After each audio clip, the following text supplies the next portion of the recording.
Hello friends, welcome to my YouTube channel KD study में आप सभी का स्वागत है। तो जैसा कि आप जानते हैं कि आपका एग्ज़ाम मार्च में होने वाला है। तो चलिए सामाजिक विज्ञान का कुछ लघु उत्तरीय प्रश्न देखते हैं। तो चलिए वीडियो को शुरू करते हैं। समाजवाद एवं साम्यवाद का लघु उत्तरीय प्रश्न है। पहला क्वेश्चन है, खूनी रविवार क्या है? खूनी रविवार क्या है?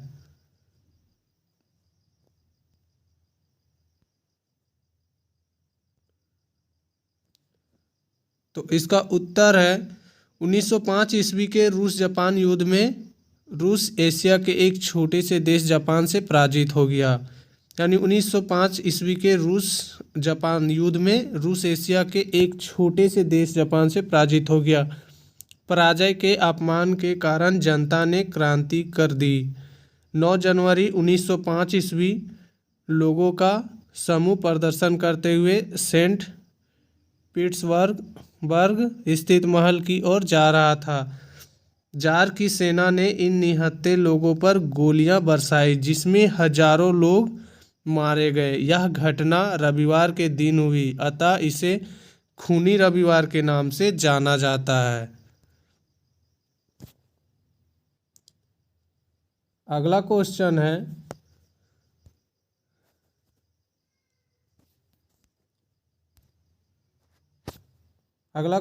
है, अक्टूबर क्रांति क्या है? दूसरा क्वेश्चन, अक्टूबर क्रांति क्या है? तो इसका उत्तर है 7 नवंबर 1917 ईस्वी में बोल्शेविकों ने पेट्रोग्राद के रेलवे स्टेशन, बैंक, डाकघर, टेलीफोन केंद्र, कचहरी तथा अन्य सरकारी भवनों पर अधिकार कर लिया। क्रेन्स्की भाग गया और शासन की बागडोर बोल्शेविकों के हाथों में आ गई, जिसका अध्यक्ष लेनिन को बनाया गया। इसी क्रांति को बोल्शेविक क्रांति या नवंबर की क्रांति कहा जाता है। इसे अक्टूबर की क्रांति भी कहा जा सकता है, क्योंकि पुराने कैलेंडर के अनुसार यह 25 अक्टूबर 1917 ईस्वी की घटना हुई थी। अगला क्वेश्चन है, पूंजीवाद क्या है? तो इसका उत्तर है पूंजीवाद ऐसी राजनीतिक आर्थिक व्यवस्था है जिसमें निजी संपत्ति तथा निजी लाभ की अवधारणा को मान्यता दी जाती है। यह सार्वजनिक क्षेत्र में विस्तार एवं आर्थिक गतिविधियों में सरकारी हस्तक्षेप का विरोध करती है। अगला क्वेश्चन है, चौथा नंबर, रूसी क्रांति किन्हीं दो कारणों का वर्णन कीजिए। चौथा प्रश्न कहता है रूसी क्रांति के किन्हीं दो कारणों का वर्णन करें। इसका उत्तर है रूसी क्रांति के निम्न दो कारण हैं। रूसी क्रांति के निम्न दो कारण हैं।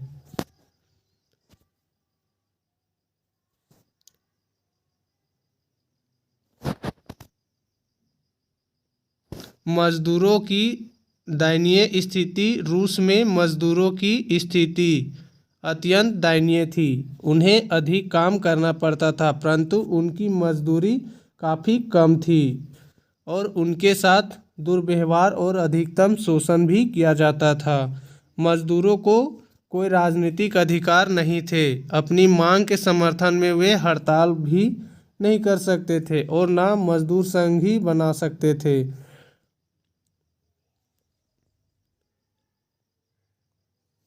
मार्कस ने मजदूरों की स्थिति का चित्रण करते हुए लिखा है कि मजदूरों के पास अपनी बेड़ियों को खोने के अलावा और कुछ भी नहीं है। ये मजदूर पूंजीवादी व्यवस्था एवं जारशाही की निरंकुशता को समाप्त कर सर्वहारा वर्ग का शासन स्थापित करना चाहते थे। दूसरा सा है औद्योगिकीकरण की समस्या। रूस में अलेक्जेंडर III के समय में औद्योगिकीकरण की गति में तीव्रता आई, लेकिन रूसी औद्योगिकीकरण पश्चिमी पूंजीवाद औद्योगिकीकरण से भिन्न था। यहाँ कुछ ही क्षेत्रों में महत्वपूर्ण उद्योगों के विकास के लिए विदेशी पूंजी पर निर्भरता बढ़ती गई। विदेशी पूंजीपति आर्थिक शोषण को बढ़ावा दे रहे थे, इसके कारण लोगों में असंतोष व्याप्त था। अगला क्वेश्चन है 5वां नंबर, सर्वहारा वर्ग किसे कहते हैं? तो आपका उत्तर है समाज का वह वर्ग जिसमें गरीब किसान, कृषक, मजदूर, सामान्य मजदूर, श्रमिक एवं आम गरीब लोग शामिल हो उसे सर्वहारा वर्ग कहते हैं। समाज का वह वर्ग जिसमें गरीब किसान, कृषक, मजदूर, सामान्य मजदूर, श्रमिक एवं आम गरीब लोग शामिल हो उसे सर्वहारा वर्ग कहते हैं। अगला क्वेश्चन है 6ठा नंबर, रूसीकरण की नीति क्रांति हेतु कहाँ तक उत्तरदायी थी? रूसीकरण की नीति क्रांति हेतु कहाँ तक उत्तरदायी थी?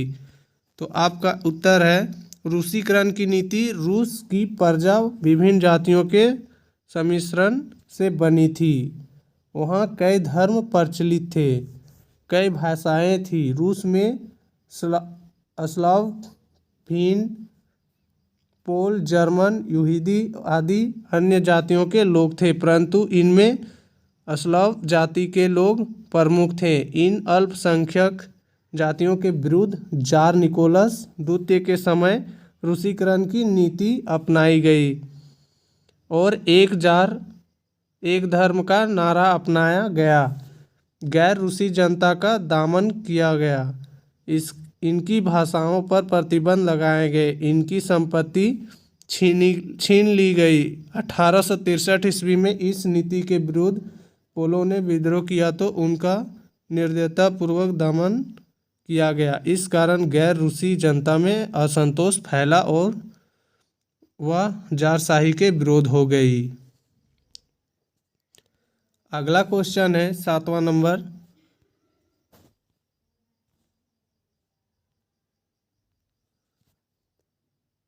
साम्यवाद एक नई आर्थिक एवं सामाजिक व्यवस्था थी, कैसे? साम्यवाद एक नई आर्थिक एवं सामाजिक व्यवस्था थी, कैसे? आपका उत्तर है मजदूरों को पूंजीपतियों के शोषण से मुक्त कराना। देख सकते हैं, पहला है मजदूरों को पूंजीपतियों के शोषण से मुक्त कराना। उत्पादन एवं वितरण में समानता स्थापित करना। मजदूरों को विशेष सुविधाएं जैसे कार्य के घंटे, वेतन, मजदूरों को संघ बनाने की सुविधाएं तथा मजदूरों की न्यूनतम आवश्यकताओं की पूर्ति कराना। सामाजिक व्यवस्था में वर्ग संघर्ष को समाप्त कर वर्गहीन समाज की स्थापना करना। अगला क्वेश्चन है यूरोपियन समाजवादी के विचारों का वर्णन करें। 8वां नंबर, तो इसका उत्तर है ऐतिहासिक दृष्टि से आधुनिक समाजवाद का विभाजन 2 चरणों में किया जाता है। मार्क्स से पूर्व एवं मार्क्स के पश्चात। मार्क्सवादी विचारकों ने इन्हें क्रमशः यूरोपियन समाजवाद तथा वैज्ञानिक समाजवाद का नाम दिया। यूरोपियन चिंतक आरंभिक चिंतक थे जिन्होंने पूंजी और श्रम के बीच संबंधों की समस्या का निराकरण करने का प्रयास किया। इनकी दृष्टि आदर्शवादी थे। ये प्रबुद्ध चिंतकों की तरह मानव की मूलभूत अच्छाई एवं जगत की पूर्णता में विश्वास किया करते थे। इन्होंने वर्ग संघर्ष के बदले वर्ग समन्वय सामान्य बल पर दिया। अगला क्वेश्चन है 9वां नंबर, साम्राज्यवाद की क्या विशेषताएं थी? साम्राज्यवाद की क्या विशेषताएं थी? तो इसका उत्तर है समानता का अर्थ आर्थिक और राजनीतिक समानता है। यानी समानता का अर्थ आर्थिक और राजनीतिक समानता है। इसमें अवसरों की समानता, योग्यता के अनुसार कार्य करने का अधिकार, समान कार्य के लिए समान वेतन तथा जीवन की न्यूनतम आवश्यकताओं की पूर्ति उपलब्ध कराने की भावना सन्निहित है। उसका अंतिम लक्ष्य वर्ग संघर्ष का अंत कर वर्गहीन समाज की स्थापना करना है। इस उद्देश्य की प्राप्ति के लिए उत्पादन एवं वितरण के साधनों पर राष्ट्र के अधिकार को उचित ठहराया गया। समाजवाद के 3 मुख्य सिद्धांत हैं जिन पर सभी समाजवादी सहमत हैं।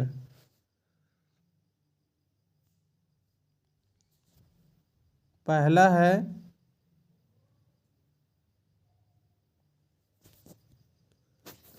समाजवाद निजी पूंजीवाद का आलोचना करता है। पहला जो है वो आपका है समाजवाद निजी पूंजीवाद की आलोचना करता है। दूसरा है समाजवाद श्रमिक वर्ग और मजदूरों की आवाज़ है। एक तरफ यह व्यावसायिक वर्ग का पक्ष लेता है तो दूसरी तरफ पूंजीपतियों या मिल मालिकों के शोषणमूलक चरित्र का विरोध करता है। तीसरा है समाजवाद धन के वितरण के संबंध में न्याय चाहता है, अर्थात उत्पादन के सभी साधनों पर समस्त जाति या समाज का स्वामित्व मान लिया जाए। अगला क्वेश्चन है 10 नंबर, रूस की क्रांति ने पूरे विश्व को प्रभावित किया, किन्हीं 2 उदाहरण स्पष्ट करें। यानी रूस की क्रांति ने पूरे विश्व को प्रभावित किया, किन्हीं 2 उदाहरणों द्वारा स्पष्ट करें। तो आपका उत्तर है 1917 की रूसी क्रांति के प्रभाव काफ़ी व्यापक और दूरगामी थे। इसका प्रभाव न केवल रूस पर बल्कि विश्व के अन्य देशों पर भी पड़ा जो निम्नलिखित थे। पहला है रूसी क्रांति के बाद विश्व विचारधारा के स्तर पर 2 खेमों में बंट गया, साम्यवादी एवं पूंजीवादी विश्व। धर्म सुधार आंदोलन के पश्चात और साम्यवादी क्रांति के पहले यूरोप में वैचारिक स्तर पर इस तरह का विभाजन नहीं देखा गया था। दूसरा है रूसी क्रांति की सफलता ने एशिया और अफ्रीका में उपनिवेश मुक्ति को प्रोत्साहन दिया एवं इन देशों में होने वाले राष्ट्रीय आंदोलन को अपना वैचारिक समर्थन प्रदान किया। अगला क्वेश्चन है 11 नंबर, क्रांति से पूर्व रूसी किसानों की स्थिति कैसी थी? क्रांति से पूर्व रूसी किसानों की स्थिति कैसी थी? तो आपका उत्तर है क्रांति से पूर्व रूसी कृषकों की स्थिति अत्यंत दयनीय थी। वे अपने छोटे छोटे खेतों में पुराने ढंग से खेती करते थे। उनके पास पूंजी का अभाव था और साहूकारों के बोझ से वे दबे हुए थे। समस्त कृषक जनसंख्या का 1/3 भाग भूमिहीन था, जिनकी अर्धदशा जैसी थी। अगला क्वेश्चन है 12 नंबर, प्रथम विश्व युद्ध में रूस की पराजय ने क्रांति हेतु मार्ग प्रशस्त किया, कैसे?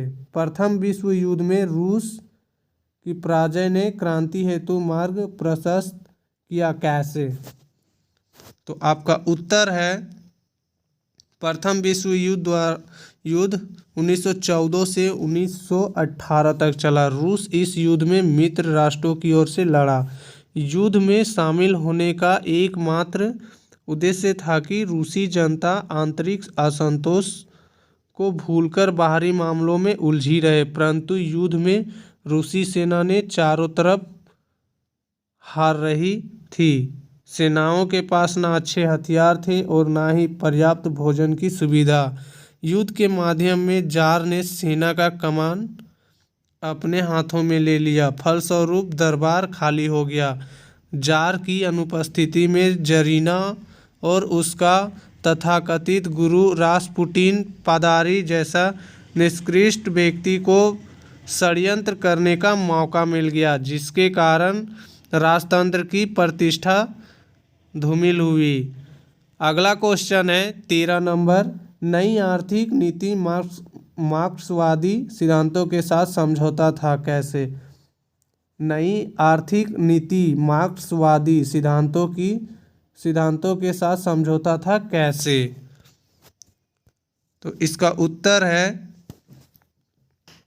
मार्च 1921 में लेनिन ने नई आर्थिक नीति का प्रतिपादन किया, जिसमें साम्यवादी विचारधारा के साथ ही साथ पूंजीवादी विचारधारा को स्वीकार किया गया। मार्च 1921 में लेनिन ने नई आर्थिक नीति का प्रतिपादन किया, जिसमें साम्यवादी विचारधारा के साथ ही साथ पूंजीवाद विचारधारा को स्वीकार किया गया। जैसे पहला है, कृषकों से अतिरिक्त उपज की अनिवार्य वसूली बंद कर दी, यानी कृषकों से अतिरिक्त उपज की अनिवार्य वसूली बंद कर दी एवं किसानों को अतिरिक्त उत्पादन को बाजार में बेचने की अनुमति प्रदान की गई। दूसरा है 1924 ईस्वी में सरकार ने अनाज के स्थान पर रूबल सोवियत संघ की मुद्रा में कर लेना प्रारंभ किया। तीसरा है, सोवियत संघ में छोटे उद्योगों का राष्ट्रीयकरण किया गया। 1922 ईस्वी में 4000 छोटे उद्योगों को लाइसेंस जारी किया गया। चौथा है, श्रमिकों को कुछ नगद मुद्रा प्रदान किया जाने लगा, यानी चौथा जो है वो श्रमिकों को कुछ नगद मुद्रा प्रदान किया जाने लगा। अगला क्वेश्चन है, समाजवाद क्या है। 14 नंबर प्रश्न है, समाजवाद क्या है। तो इसका उत्तर है, उत्पादन, वितरण एवं लाभ पर राष्ट्र तथा समाज का नियंत्रण और आर्थिक एवं सामाजिक समानता की स्थापना। तो समाजवाद का यही मतलब होता है कि उत्पादन, वितरण एवं लाभ पर राष्ट्र तथा समाज का नियंत्रण होना और आर्थिक एवं सामाजिक समानता की स्थापना हो। अगला क्वेश्चन है 15 नंबर, समाजवाद शब्द का सर्वप्रथम उपयोग कब एवं कहाँ हुआ। समाजवाद शब्द का सर्वप्रथम उपयोग कब एवं कहाँ हुआ। तो इसका उत्तर है, समाजवाद शब्द सर्वप्रथम 1832 में ले ग्लोब नामक एक फ्रांसीसी पत्रिका में छपा। समाजवाद शब्द जो है वो सर्वप्रथम 1832 में ले ग्लोब नामक फ्रांसीसी पत्रिका में छपा था। तो इस वीडियो में इतना ही। वीडियो पर बने रहें और वीडियो को पूरा देखें, क्योंकि एग्ज़ाम आप लोगों का बहुत ही नज़दीक है। धन्यवाद।